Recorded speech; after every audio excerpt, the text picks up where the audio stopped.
Welcome back, everyone, to 2015 in Parliament. Although you could be excused for thinking it's already been a busy week.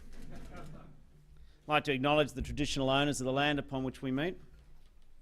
And I'd also like to acknowledge all of you. It is a privilege to lead such a united team, infused with common purpose and a complete desire to make this country better. You know, they say a week is a long time in politics. But it's remarkable to think that it's been only 2 weeks since Tony Abbott ruined Australia Day by making Prince Philip a knight. And when you think about those 2 weeks that we've seen, where the Liberal Party have been complaining about each other and fighting themselves, there's a couple other numbers of the last 2 weeks which haven't got the same attention from the Liberal caucus as they size each other's jobs up. More than 2,000 Australians have joined the unemployment queue, including almost 900 young people. More than 500 Australians a day have been seeking support from homelessness services, while we have the Abbott-Turnbull-Bishop fiasco. These are the real consequences when the Liberals become absorbed by their own chaos. 17 months ago, the incoming Liberal government promised to be a stable and adult government. This is perhaps the biggest of the government's broken promises and lies.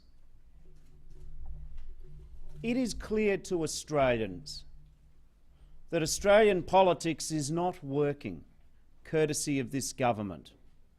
There is genuine frustration from Australians that engagement in politics, as typified by this Liberal government, doesn't seem to change the day-to-day problems in people's communities or in people's lives.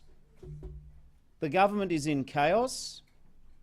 It is most certainly in a mess of its own making. What's remarkable, and many of you have commented this to me over the summer break, is despite the government, Australia is a most resilient nation. We continue to grow. We continue to adjust, but not because of how this government is governing. Despite the Liberal government, our national spirit continues to support this nation. We're Labor people, we understand this. We understand the real economy. We know that there are families and people going to work every day. There are people teaching our children to prepare them for the future. There are nurses and doctors and carers looking after our sick and our aged and our infirm. In the last few hours today, small businesses across Australia will have been opened up, part of the ongoing willingness of Australians to invest, to take risks, to back themselves in their dreams in, and thereby make Australia a better destination. But we should not simply in this Parliament, or indeed in this caucus, just rely upon our national spirit. I believe, and I know every member of the Labor Parliamentary Party and our broader movement have a firm conviction that we have a responsibility. We have a responsibility and the privilege to add to the commonwealth of our land. We have a responsibility not to detract from it. It is vital that we, in this place at this time, add to the great markers of our future. And yet we've seen the government in this last few weeks, and indeed since it got elected, trash our democracy, lower our expectations. They can pretend all they like to whoever they like that it's all just a matter of insider games or electronic graffiti. They can tell Australians that all your problems are down to a national fit of absent-mindedness. But it is their unfair budget built upon their lies and broken promises that has beaten them. It's not the embroidery. It's not actually their knighthoods and dames, their political ineptitude. That is a given. This government is contributing to a far greater malaise because the Liberal Party has moved too far to the right, and they are inflicting an extreme ideology through their own unfair budget, which Australians have rejected. It is simple.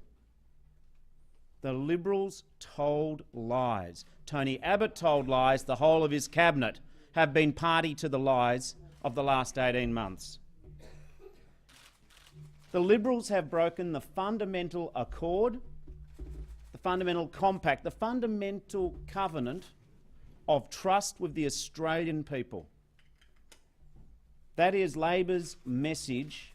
It is my message to the government. The Australian people do not trust them, and they never will from here on in. Sometimes we can make politics too complicated. The truth is that when governments lose, it is when they lie. Governments lose when they break their promises. Both sides of politics have historically learnt this lesson, but this government has no one else to blame for a budget which has placed the burden of change, restraint, concession upon those who cannot afford it. It is the Liberals, not just Tony Abbott, it is the Liberals, all of them voting gleefully in the Cabinet. It is the Liberals who voted for $100,000 degrees, the cutting of the pensions, the tax on the sick, the GP tax, punishing the unemployed. They are a most dishonest group.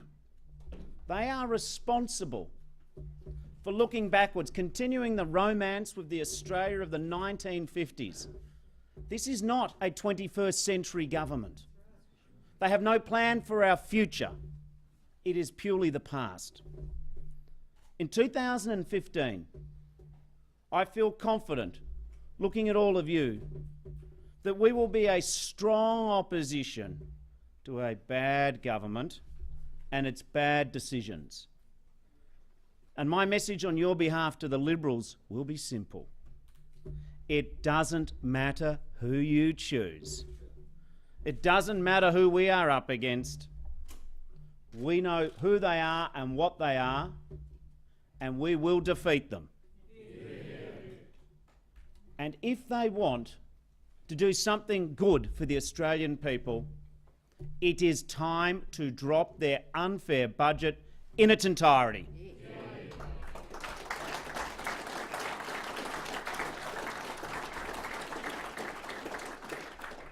And let us talk about a group of people who never get talked about by this government. We will say here very clearly that we will fight to the last drop of our breath the brutal attack on the poor in Australia. We will put social justice back up the political priority.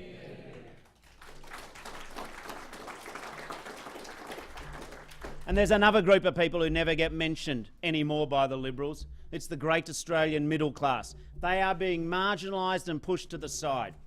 And why do I say that? Because this government wants to attack the minimum wage, which is the underpinning of the middle class. They want to attack Medicare, which allows parents to be able to get health care for their children or their grandparents. They want to discourage the dream of the middle class that whatever your background and whatever your postcode, town or country, whatever the occupation of your parents, the dream that you can go to university or get a good TAFE education. And we will not let them wreck this.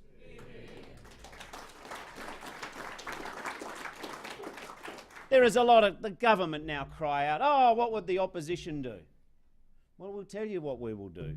We stand for a strong national savings system in this country. We stand for raising superannuation, not cutting superannuation.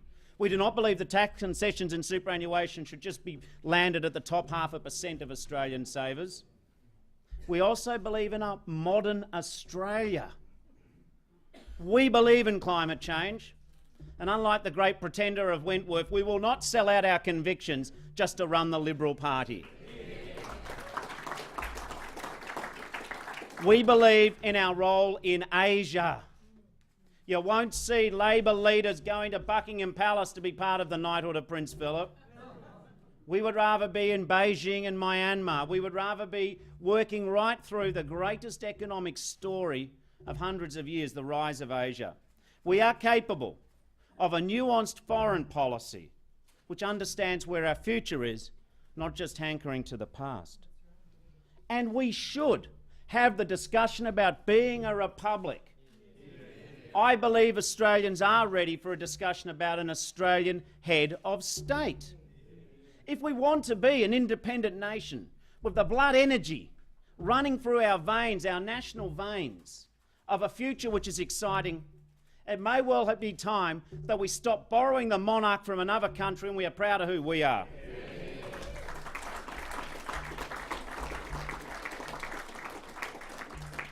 And we will defend the ABC and SBS. And unlike Sir Braveheart Andrew Laming, today he'll cancel the Knights and Dames, tomorrow it's not such a bad idea. We will just abolish Knights and Dames. But returning to what I think is the story of 2015 and Labor, we say to the government, just because you are at your weakest, we will not join you there. We will never reduce ourselves to your level. We will offer Australia more than a list of your lies, more than a catalogue of your deceit.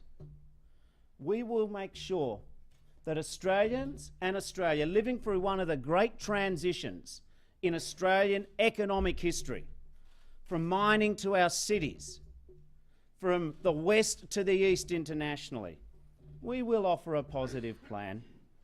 We will have a plan to boost our national investment and to boost our national savings. We will make sure that we have plans to end the delays in infrastructure and encourage greater investment. We will have a plan for an Australia that we perceive can be smart, modern and fair. We say to the government, enough is enough. Stop your infighting. Enough of your infighting, enough of your mutiny. Stop worrying about who's in the Prime Minister's job or the Treasurer's job and start worrying about Australian jobs. I know this caucus well. I know what animates the passions. I know what drives you all to be here in this place. What I understand about all of you is that we know that when the government is at its weakest, we must be braver, we must be bolder. The Australia that we love needs us. We will not only endure this next term of government, we will prevail. Thank you very much.